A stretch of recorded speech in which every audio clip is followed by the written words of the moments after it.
This is episode 130 of Pausing on the Prophets, and today we are looking at Isaiah 19, verses 23 through 25.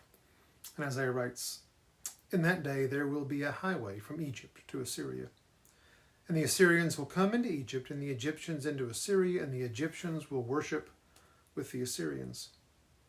In that day Israel will be a third party with Egypt and Assyria, a blessing in the midst of the earth, whom the Lord of hosts has blessed, saying, Blessed is Egypt, my people, and Assyria, the work of my hands, and Israel, my inheritance." These last two "in that day" statements in this oracle against Egypt bring Assyria into the conversation.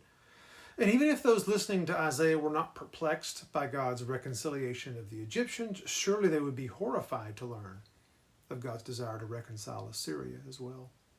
Jonah was certainly horrified by that prospect.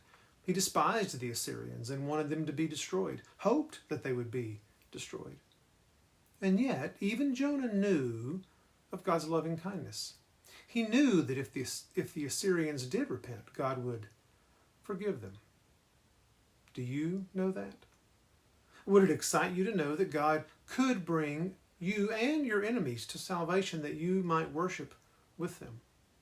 That you might be a part of a larger story where God desires to redeem and draw into one people those who are currently enemies. But we must believe that that's true.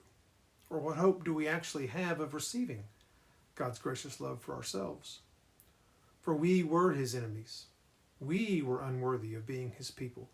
We were unworthy of being the work of his hands or of being his inheritance. And yet, through the sacrifice of Jesus, we are now reconciled. And we are his people. And we are the good work of his hands and the inheritance that even he looks forward to.